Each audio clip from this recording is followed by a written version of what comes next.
मैं इससे ज्यादा कभी शर्मिंदा नहीं हुआ हूं। तो क्या पापा, आपको भी लगता है कि मेरा रितेश के साथ कोई रिश्ता था, कि मेरी वजह से उसकी बीवी ने खुदकुशी करने की कोशिश की? मैं तुम्हारे लिए शर्मिंदा नहीं हूं बेटे। तुम्हारे लिए तो मैं सिर्फ मगरूर हो सकता हूं।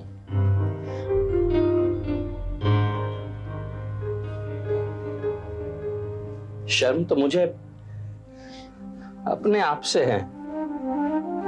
पापा, ये आप क्या कह रहे हैं? क्या मैं झूठ कह रहा हूं? वो आदमी मेरे ही घर में आकर मेरी बेटी को धमकियां दे जाए और मैं कुछ ना कर सकूं, ये शर्मिंदगी नहीं तो और क्या है? उस आदमी ने इतनी दौलत इकट्ठी कर ली है अपनी जिंदगी में अपने बच्चों के लिए कि उसके बच्चों की गर्दन हमेशा तनी रहे, और मैंने बड़ी मगरूरी से इकट्ठी की है सिर्फ लाचारी। नहीं पापा, दूसरे की ताकत उसकी ताकत है, आपकी कमजोरी नहीं। बच्चे सिर्फ परवरिश नहीं, हिफाजत भी मांगते हैं। अपने बच्चों को दुनिया से बचाने के लिए मैं 4 दीवारें भी नहीं बना पाया। किसे दीवारों की जरूरत है पापा? दुनिया से बचने के लिए आपका गोद ही काफी है। प्लीज पापा, आप अपने आप से शर्मिंदा मत होइए, प्लीज। पापा, आपको क्या पता है मुझे आपसे कैसी दौलत मिली है? लोग अपनी ही पूंछ को पकड़ने के लिए दायरे में दौड़ते रहते हैं। आपने दूर क्षितिज की रोशनी की चाह मेरे अंदर जगाई है। लोग अच्छे इंसान को ढूंढकर मायूस हो जाते हैं, आपने मुझे इंसान की अच्छाई ढूंढना सिखाया है। पापा, आपने मुझे चांद तारों की, सारी दुनिया भर की नजारे की दौलत दी है पापा। झूठ है, सरासर झूठ है। हकीकत तो यह है कि वो शख्स तुमसे तुम्हारी खुशियां छीन लेने का वादा करके गया है। नहीं पापा, वो शख्स आपकी चौखट पर आकर आपकी बेटी से अपनी खुशियों की भीख मांग कर गया है। शर्मिंदा आपको नहीं, शर्मिंदा उसे होना चाहिए।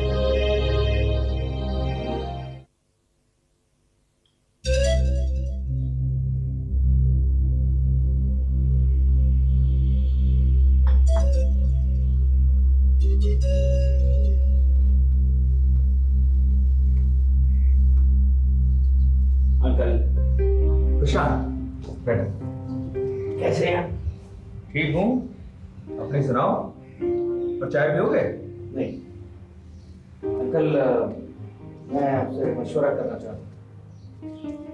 जानता हूँ, लेकिन भाई ये तुम्हारा फैमिली मैटर है, इसमें मैं क्या मशवरा दे सकता हूँ? कौन सा मैटर? कहीं मुझे बिजनेस में से रिटायर करवा दिया वो तो पक्का पूरा हो चुका है। और वो नहीं भी होता ना अंकल, तो मैं आपसे कुछ नहीं पूछता, सच। इसलिए नहीं कि आप मेरे फैमिली मैटर में कुछ भी नहीं बोलते, लेकिन अंकल मेरे मैटर में आप कुछ नहीं बोलेंगे, कुछ भी नहीं। मैं तुम्हें क्या मशवरा दे सकता हूँ? अंकल, मैं किसी के साथ पार्टनरशिप में नया बिजनेस शुरू करने जा रहा हूँ। किस चीज का बिजनेस शुरू कर रहे हो? अंकल, वो तो मेरा बिजनेस सीक्रेट है, आपको नहीं कह सकता मैं। आप मेरे बिजनेस राइवल हैं। लेकिन अंकल, मैं ये चाहता हूं कि मेरा ये जो बिजनेस है वो पार्टनरशिप में करूं या प्राइवेट लिमिटेड करूं? भाई ये बात मैं ऐसे ही कैसे कह दूं? वैसे दोनों में ही फायदा है, लेकिन मैं जानना चाहूंगा कि तुम्हारे पार्टनर्स कौन कौन है, कौन कितना पैसा लगा रहा है, प्रॉफिट में कितना कितना शेयर होगा, और ये हाई प्रॉफिट बिजनेस है या हाई टर्नओवर बिजनेस है, तुम्हें तुम्हारे पार्टनर्स पर भरोसा है या नहीं? ये सब जानकारी मुझे नहीं होगी तो मैं तुम्हें मशवरा कैसे दे सकता हूं? पार्टनर्स पर भरोसा? बिल्कुल नहीं अंकल, बिल्कुल नहीं। घर वाले ही जब भरोसा तोड़ दे तो बाहर वालों पर कैसे भरोसा कर सकता है वो आदमी?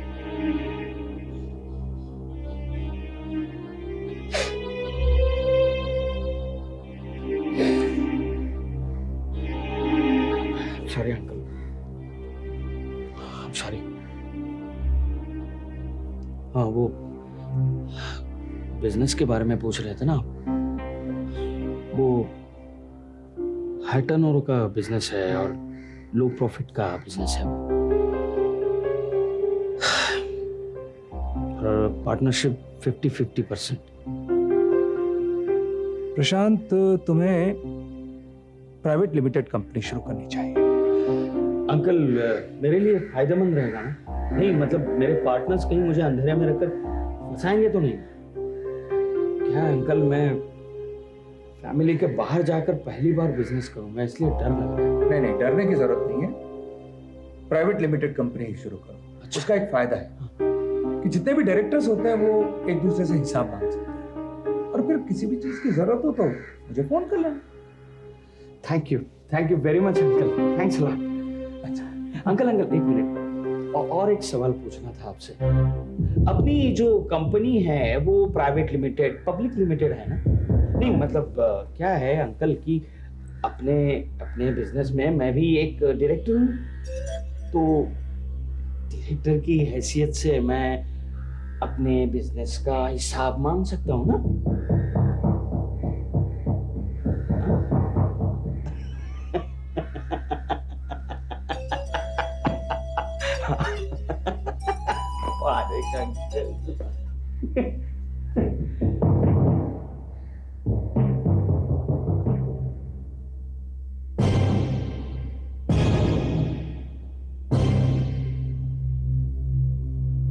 मैं आपसे सिर्फ ये कहने आया हूं कि आप मेरे और मेरे करियर के बारे में कुछ ना सोचें, क्योंकि जब मैं इस घर से गया था तो ये कहकर गया था कि आपसे सिर्फ एक ही रिश्ता रखूंगा, और वो है दुश्मनी का रिश्ता।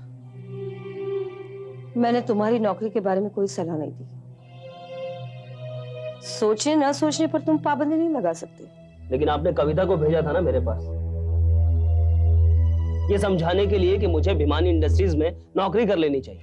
कविता को मैंने कहा जरूर था, लेकिन मानना ना मानना उसका फैसला था। लेकिन उसको कुछ भी कहना मेरी जिंदगी में दखल अंदाजी देना है, और आपको मेरी जिंदगी में दखल देने का कोई हक नहीं है मामा। तुम्हारी जिंदगी मैंने तुम्हें दी है। माँ बाप जन्म जरूर देते हैं मामा, लेकिन जिंदगी सबकी अपनी होती है। अगर जिंदगी कोई और दे पाता तो शायद कोई बच्चा कभी मरता नहीं। पैदा होते छोड़ नहीं दिया मैंने तुम्हें, अपने खून पसीने से पाला है। इन शब्दों को सुनकर शायद मैं रो पड़ता मामा, अगर मुझे इस बात का पता ना होता कि आप ये सब क्यों कर रहे हैं। हर कोई अपने बच्चों से उम्मीद रखता है, हर उम्मीद को स्वार्थ का नाम नहीं देते। लेकिन आपने मुझसे सिर्फ उम्मीदें नहीं लगाई हैं मामा, मेरी पूरी जिंदगी को दांव पर लगा दिया है आपने। एक शतरंज के मोहरे की तरह इस्तेमाल करना चाहती हैं। गलत फहमी है तुम्हारी। रोई गिड़गिड़ाई नहीं हूं तुम्हारे सामने अपनी बात मनवाने के लिए। तुम अगर भिमानी इंडस्ट्रीज में नौकरी करना नहीं चाहते, ठीक है।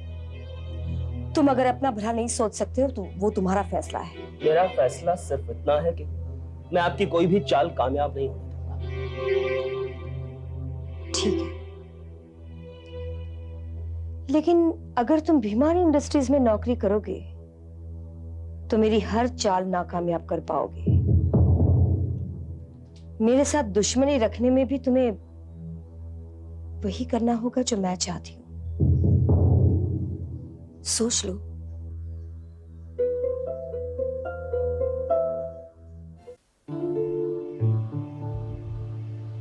कैसी हो विनीता? ठीक हूँ दीदी, मेरे सुनने में आया कि रितेश और श्रेया की वजह से तुमने खुदकुशी करने की कोशिश की। मैंने ऐसा किसी को नहीं कहा है दीदी। तुम तो चुप रही और लोगों ने मनचाहा मतलब निकाल लिया। मैं और रितेश और करते भी क्या? अच्छा हुआ कि तुमने सच्चाई नहीं बताई। कम से कम इससे बहाने रितेश को पापा ने डांटा तो सही। गलती मेरी ही है। मेरी वजह से रितेश को भला बुरा सुनना पड़ रहा है सबसे। क्या गलती है तुम्हारी? खुदकुशी की कोशिश करना या नाकामयाब रहना? जो मिलना मेरे लिए मुमकिन ना हो उसके लिए इतनी चाह रखना मेरी गलती है। जो खुशी सबको अपने आप हासिल हो जाती है उस खुशी को मांगना मेरी गलती है। अपने आप को अपाहिज जानते हुए भी चलने की जिद करना, जिंदगी को पूरी तरह महसूस करने की जिद करना मेरी गलती है। तुम्हारी गलती सिर्फ इतनी है विनीता कि तुम जिंदगी की दूसरी खुशियां ढूंढने की कोशिश नहीं कर रही हो। कैसे ढूंढूं? कहां ढूंढूं? जिस दिन खाने में नमक नहीं पड़ता दूसरे सारे स्वाद आने बंद हो जाते हैं। उसी तरह जब किसी चीज की कमी हो उसी की तरफ ध्यान ज्यादा जाता है बार बार। क्या ऐसा नहीं होता? मैं जानती हूँ, लेकिन एक कमी पूरी करने के लिए खुदकुशी की कोशिश नहीं की जाती। वो कमी भरने के लिए तरकीबें ढूंढी जाती है। मेरी और देखो, मैंने भी जिंदगी में ऐसा ही कुछ खोया है।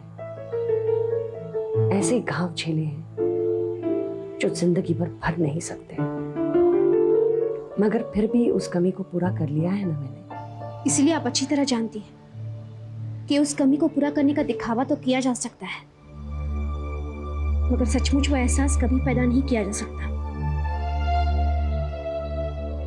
आपके चेहरे पर भी खुशी तभी होती है दीदी जब आप अपने अतीत के बारे में बात करती है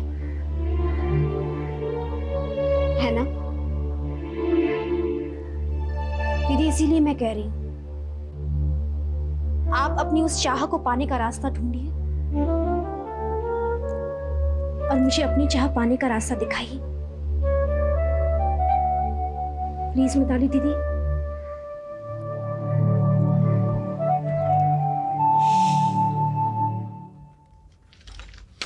हो गई तैयारियां? किस बात की? जाने की, शिफ्ट होने की, प्रशांत के घर जाने की। तुम्हारी आवाज में से ये अलग क्या सुनाई देता है? गुस्सा या मजाक? दुख। अपनी माँ को हमेशा ऐसे फैसले करते देखना दुख की वजह होती है, खास कर वो फैसले जो हमेशा पूरे परिवार को नुकसान करेंगे। मैंने तुमसे दुनिया ज्यादा देखी है मिताली, मुझे सलाह मत दो। मैंने आपसे दुनिया ज्यादा करीब से देखी है मम्मी, मेरी सलाह मानो।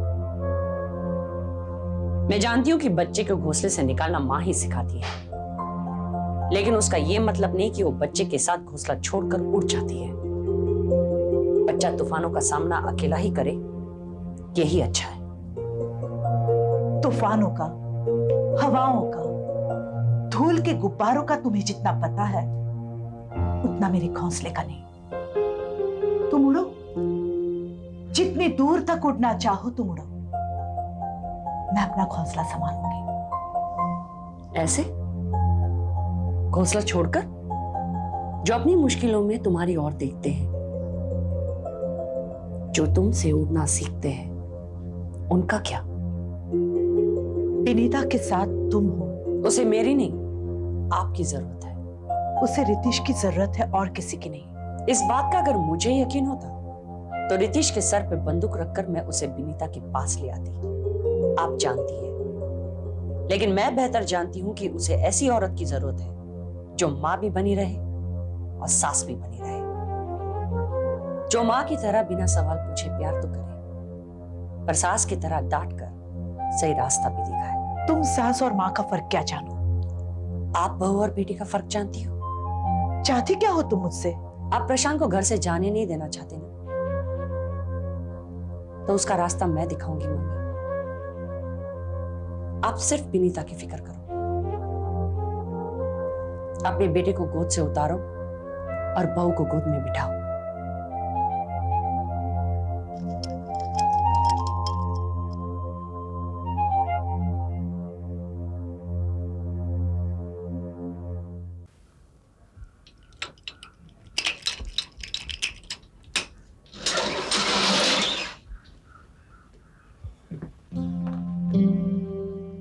लगता है मामा शायद घर पे नहीं है। मुझे यहाँ क्यों लाए हो? मैं तुम्हें अपनी मामा से मिलवाना चाहता हूँ कविता, जिनकी तुम वकालत करने के लिए आई हो। मेरी मामा के 1000 रंग, कब कौन सा रंग छिपाना है, कब कौन सा रंग दिखाना है, ये कोई नहीं जानता, शायद वो खुद भी नहीं। मैं उनकी वकालत करने यहाँ नहीं आई हूँ संदीप, मैं तुम्हारी वकालत करने आई हूँ। ये शायद तुम्हारे लिए भी अच्छा रहेगा कि तुम भिमानी इंडस्ट्रीज को ज्वाइन कर लो, क्योंकि संदीप तुम्हारे अंदर जो गुस्सा है उसे बाहर निकलने का रास्ता नहीं मिला तो वो तुम्हें जला देगा। ये भी मेरी मम्मा के ही शब्द हैं। मगर मेरी जबान पे चढ़कर इनका मतलब बदल जाता है। तुम्हारी मम्मा तुम्हारे जरिए अपने काम करवाना चाहती हैं, लेकिन मैं अपने लिए कुछ भी नहीं चाहती। इंसान जिंदगी में जो कुछ भी चाहता है सिर्फ अपने लिए चाहता है, ऑलवेज। यही तुम गलत समझ रहे हो संदीप। जब औरत किसी आदमी को प्यार करती है तो उसके लिए सब कुछ कर देना चाहती है, मगर शायद तुम ये समझ नहीं सकते और ना ही मैं बहस करना चाहती। मैं सिर्फ इतना कहूंगी कि तुम अपनी मम्मा का कहना मान लो। उनका कहना ठीक है, तुम भिमानी इंडस्ट्रीज को ज्वाइन कर लो। वहां जाकर तुम उनका मकसद पूरा कर सकते हो और चाहो तो नहीं कर सकते। तुम क्या अब भी मुझसे प्यार करती हो? तुम्हारे साथ जुड़े रहने की शर्त नहीं है मेरी। तुम्हें दूर रहकर भी चाह सकती हूँ मैं। तुम्हारी तरक्की को नजर के सामने रखकर खुश रह सकती हूँ मैं। संदीप, शायद यही फर्क है मुझ में और तुम्हारी मामा में।